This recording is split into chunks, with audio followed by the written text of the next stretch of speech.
जय जय रघुवीर समर्थ. जे न देखे रवी ते देखे कवी. ज्या ठिकाणी सामान्यांची कल्पना कमी पडते, बुद्धी काम करत नाही, वर्णन करायला शब्द अपुरे पडतात, त्या ठिकाणी कवी आपल्या शब्दांच्या प्रतिभेच्या सामर्थ्यावर आपल्याला परब्रह्माची ओळख करून देतात. म्हणूनच आज आपण या कवीच्या शब्द सामर्थ्याची ओळख त्यांच्या लेखातून करून घेणार आहोत. आजचा लेख आहे कवीश्वर स्तवन. जय जय रघुवीर समर्थ. दासबोध दशक पहिला, समास 7वा, कवीश्वर स्तवन. श्री समर्थ कवींना आदराने वंदन करतात. अध्यात्मात कवींना फार महत्त्वाचे स्थान आहे. कवी शब्द कव धातूपासून तयार होतो. कव म्हणजे वर्णन करणे, वाखाणणे, काव्य किंवा पद्य रचना करणे. काव्याचे माध्यम हे फार पूर्वीपासून प्रबोधनासाठी मान्यता पावलेले आहे. कवी हा विश्वाच्या आरपार पाहू शकतो. म्हणूनच म्हणतात, जे न देखे रवी ते देखे कवी. त्याची कल्पना दृश्याची सीमा पार करून अनंताला भिडते. ज्यांना आत्मदर्शन झाले आहे अशा संतांचे व अवतारांचे मनोहर शब्दचित्र कवी रेखाटतो. म्हणूनच प्रासादिक काव्य सुंदर विचारांचे भांडार बनते. अशा कवींचे वर्णन समर्थांनी कवीश्वर स्तवन या समासात खालील प्रकारे केले आहे. श्री समर्थ रामदास स्वामी म्हणतात, शब्दावर ज्यांचा अधिकार चालतो, शब्दावर जे आपली हुकूमत चालू शकतात, असे शब्दसृष्टीचे ईश्वर मानलेले, तसेच या पृथ्वी तलावर वेद रूपाने अवतरलेले परमेश्वरच असे कवीश्वर म्हणजेच कवी यांना मी नमस्कार करतो. श्री समर्थ कवींच्या प्रतिभेचे स्वरूप सांगताना म्हणतात, कवींचे हृदय म्हणजे सरस्वतीचे जणू वसती स्थानच असते. म्हणजेच कवींच्या शरीरात सरस्वती शारदा प्रतिभेच्या रूपाने वास्तव्य करते. निरनिराळ्या कलांचे काव्यात वर्णन करून ठेवल्याने सर्वच कला आजही कवीमुळे जिवंत आहेत. खऱ्या अर्थाने फार मोठ्या प्रमाणात शब्दांचा साठा, शब्दसंग्रह त्यांच्या अंतःकरणात असतो.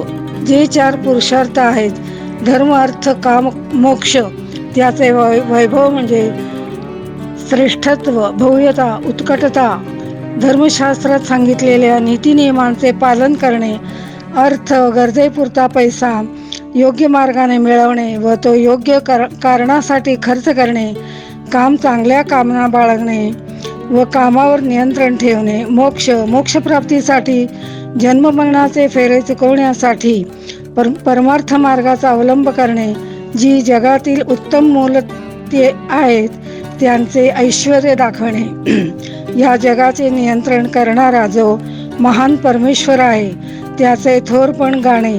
संत हे विरक्त वृत्तीचे असतात. त्यांना आपल्या कीर्तीची अपेक्षा नसते. संतांच्या कीर्तीचे वर्णन वेगळ्या शैलीने लोकांना सांगण्यासाठी कवींचा जन्म असतो. काव्यातील एक एक शब्द म्हणजे रत्नमालेतील एक एक रत्न असते. अशा सुंदर शब्दरत्नांचा अखंड साठा कवीजवळ असतो. त्यांच्या अंतःकरणात मुक्तपणे काव्य करणारा कविपुरुष खरोखरच मुक्तपणे विहार करत असतो. बुद्धीच्या विलासाचे वेगवेगळे चमत्कार करून दाखवणारे कलावंतच कवीच्या रूपाने जन्माला येतात. आजच्या मितीला जेवढे आध्यात्मिक ग्रंथ उपलब्ध आहेत, उदाहरणार्थ रामायण, महाभारत, भागवत, भगवद्गीता, तुकारामाची गाथा, दासबोध, ज्ञानेश्वरी इत्यादी सर्व काव्यातच लिहिलेले आहेत. श्लोक, ओव्या, अभंग. त्यामुळे कवी म्हणजे जणू अध्यात्म ग्रंथांची खाणच आहेत. चिंताहरण करतो तो चिंतामणी. कवींनी लिहिलेल्या आध्यात्मिक ग्रंथांचा श्रवण, चिंतन, मननाने माणसाचे अज्ञान नाहीसे होऊन चिंता नाहीशा होतात. म्हणून समर्थांनी त्यांना बोलके चिंतामणीच म्हटलेले आहे. श्री समर्थ म्हणतात, कवी म्हणजे श्रोत्यांना आध्यात्मिक ग्रंथाच्या किंवा काव्याच्या रूपाने सहजासहजी प्यायला मिळालेले जणू कामधेनूच दुग्धच होय.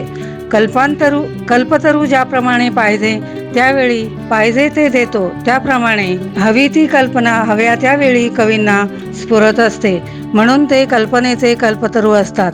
कवींनी लिहिलेले आध्यात्मिक ग्रंथांच्या श्रवण वाचन मननाने व आचरणाने जन्ममृत्यूचा फेरा चुकतो, म्हणून त्यांना मोक्षाचा साठा बाळगणारे असेही म्हणतात. 4 मुक्तीपैकी सलोकता, समीपता, सरूपता व सायुज्यता पहिल्या 3 मुक्तीचे थोडक्यात वर्णन केले तरी त्या समजतात, पण समजायला कठीण असणाऱ्या सायुज्य मुक्तीचे विस्ताराने सामान्य माणसाला समजेल असे वर्णन कवी आपल्या काव्यामध्ये करतात.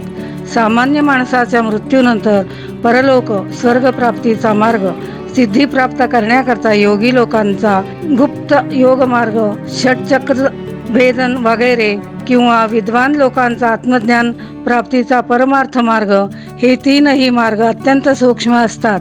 कवी त्यांना आपल्या काव्य प्रतिभेने आकार देऊन उघड करतात व सामान्यापर्यंत पोचवण्याचे महान कार्य करतात. ज्या ठिकाणी कल्पना लटकी पडते, बुद्धी काम करू शकत नाही, वर्णन करायला शब्द असमर्थ होतात, त्या ठिकाणी कवी आपल्या शब्दांच्या प्रतिभेच्या सामर्थ्यावर त्या परब्रह्माची ओळख करून देतात, त्यांची लक्षणे समजावून देतात. कारण ते परब्रह्म शुद्ध, निर्मळ, निर्गुण म्हणजे त्रिगुणरहित व मायेच्या पलीकडे असते.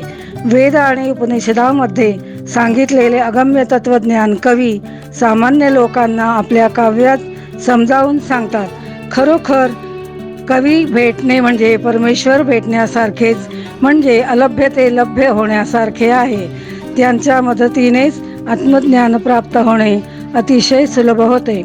माणसाच्या व्यक्तिमत्वावर व त्याच्या जीवनावर कवींच्या काव्याचे काय काय परिणाम होतात याची चर्चा करताना समर्थ म्हणतात, जे लोक मुमुक्षु आहेत, काही कारणामुळे ते परमेश्वराकडे वळले आहेत, त्यांच्या दृष्टीला ज्ञानरूपी अंजन कवीमुळे मिळते. असे लोक रोज रात्री देवळात जाऊन भजने म्हणत बसतात, सकाळी उठून मोठमोठ्याने अभंग म्हणत बसतात किंवा तासनतास सकाळी देवाची पूजा करीत बसतात. अशांना हे करणे म्हणजेच अध्यात्म नव्हे, तर प्रत्येक प्राणी मात्रात परमेश्वर आहे हे पाहायला शिकणे म्हणजेच अध्यात्म होय. असे वर्णन आपल्या काव्यात करून अशा लोकांच्या डोळ्यात एक प्रकारे अंजन घालून कवी त्या सर्वांना नवीन दृष्टी देतात. जे साधक साधना करतात त्यांना आपण कोणती साधना करण्याच्या योग्यतेचे आहोत किंवा आपण कोणती साधना करावी म्हणजे सिद्धावस्थेला पोहोचू शकू ते कळते. जे सिद्धावस्थेला आले आहेत त्यांची समाधी अवस्था कवींच्या काव्यामुळे स्थिर राहण्यास मदत होते. कवींच्या काव्यामुळे माणसाला स्वधर्माची जाणीव होते.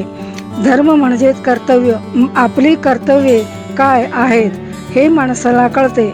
अचपळ ओढाळ मनाला काबूत ठेवून त्यावर विजय मिळवण्याचे उपाय काव्यामुळेच माणसाला कळतात आणि धार्मिक प्रवृत्तीच्या माणसाला नीतिधर्माचे आचरण कळते. कवी लोक वैराग्याचे श्रेष्ठत्व लोकांना पटवून देतात, त्यामुळे लोक वैराग्याचे आचरण करू शकतात. अशा प्रकारे वैराग्याचे लक्षण होते. पूर्वी होऊन गेलेल्या व हयात असलेल्या भक्तांचे व त्यांच्या भक्तीचे वर्णन करून म्हणजेच त्यांचा गौरव करून लोकांना भक्ती मार्गाकडे वळवतात. आपल्या काव्यात निरनिराळ्या नीतिधर्माचे आचरण वर्णन करून कवी लोकांना निज कर्तव्याचे महत्त्व पटवून देतात. अशा प्रकारे त्यांना धर्माचरणात प्रवृत्त करून स्वधर्माचे रक्षण करतात. आईचे मुलावर असलेले प्रेम, पतीचे पत्नीवर असलेले प्रेम, प्रियकर प्रेयसीचे प्रेम, गुरुचे शिष्यावर असलेले प्रेम, राजाचे प्रजेवर असलेले प्रेम इत्यादी प्रेमावस्था कवी शब्दात गुंफत असतात. आत्मज्ञान प्राप्तीकरता किंवा ईश्वर प्राप्तीकरता साधना करणाऱ्यांना त्याची प्राप्ती कशी होते किंवा त्यांच्या प्राप्तीचा अनुभव कसा असतो याचे वर्णन करून सांगतात. पूर्वी झालेल्या भगवंताच्या भक्तांचे चरित्र सांगून त्यांची कीर्ती अधिक वाढवतात. निरनिराळ्या प्रकारच्या साधनांची माहिती व महती ते आपल्या काव्यातून सांगतात. त्या साधनांपासून काय फलप्राप्ती होते याचे ते वर्णन करतात. त्यामुळे आपल्याला निरनिराळ्या कार्यात यश मिळत असते. कवी ज्यावेळी आपण केलेले काव्य प्रकट करू लागतो म्हणजेच त्याचा वाग्विलास सुरू होतो, त्यावेळी त्याच्या काव्यातून निरनिराळे काव्यरस निर्माण होतात व ते ऐकल्याने ऐकणारा धन्य होतो, संतुष्ट होतो. यापूर्वी होऊन गेलेल्या महान कवींच्या काव्याचा अभ्यास करून नंतर होणाऱ्या कवींची काव्य प्रतिभा जागृत होते व तेही उत्कृष्ट काव्य करावयास प्रवृत्त होतात.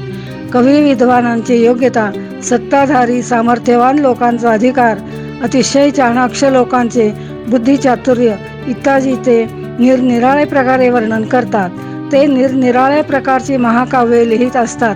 उदाहरण रामायण, महाभारत इत्यादी अनेक प्रकारच्या गद्य पद्य वाङ्मयात असलेल्या धाटी, शैली, छंद, प्रास, वृत्त, अलंकार इत्यादी अनेक प्रकार वापरून कवी महाकाव्यांची रचना करत असतात. ज्याप्रमाणे एखाद्या दागिना त्यांच्या चकाकीमुळे किंवा त्याच्या विशिष्ट रचनेमुळे स्त्रीच्या अंगावर शोभून दिसतो, त्याप्रमाणे कवी चराचर सृष्टीवरील आपल्या वैशिष्ट्यपूर्ण काव्यांमुळे एक प्रकारे पृथ्वीचा दागिना म्हणून शोभून दिसतो. खूप श्रीमंत किंवा ऐश्वर्य संपन्न लोकांकडे असलेल्या ऐश्वर्याला कवी शब्दात गुंफतात व ते ऐश्वर्य आपल्या काव्याने सजवतात. कवी हे निर्णयांना आपल्या काव्यातून निरनिराळे दृष्टांत देऊन पुष्टी देतात व त्यांना निश्चितपणा आणतात. सभा कवींच्या उपस्थितीमुळे शोभायमान होते. एखाद्या भाग्यवान माणूस जर कवी असेल तर ते त्याच्या भाग्याला भूषणावह ठरते. कवी निरनिराळ्या प्रकारच्या सुखांचे आध्यात्मिक प्रापंचिक श्रेष्ठत्व वर्णन करतात व त्यामुळे लोक त्या सुखाला प्राप्त करण्यासाठी प्रवृत्त होतात. अशा रीतीने कवी एक प्रकारे त्या सुखांचे संरक्षणच करतात. देव अदृश्य आहे, पण कवी त्याचे असे वर्णन करतात की देवाची प्रतिमाच आपल्या डोळ्यासमोर उभी राहते. म्हणजे कवी एक प्रकारे आपल्या काव्याने देवाला दृश्य रूपच देतात. ते आपल्या काव्यात ऋषींच्या आणि मुनींच्या काव्याचे वर्णन करून त्यांचे महत्त्व लोकांना सांगतात. मोठमोठ्या शास्त्राचे सामर्थ्य कवींच्या काव्यामुळेच आपणाला कळते. त्यांनी मोठमोठी काव्ये रचली व त्यात कला, शास्त्र, विद्या अशा निरनिराळ्या जगाचा उद्धार करणाऱ्या गोष्टींचे वर्णन केली. म्हणूनच जगदोद्धार झाला व कवी हे सर्व मानव जातीचा एक प्रकारे आधार बनले. फार पूर्वी व्यास आणि वाल्मिक यांच्यासारखे महान कवी होऊन गेले व त्यांनीच लोकांना, जगाला विवेक शिकविला. पूर्वी कवींनी काव्ये करून ठेवली. ती काव्ये पाठ करून त्याचा अभ्यास करून मोठमोठ्या पंडितांना विद्वान ही पदवी मिळाली व मोठी योग्यता प्राप्त झाली.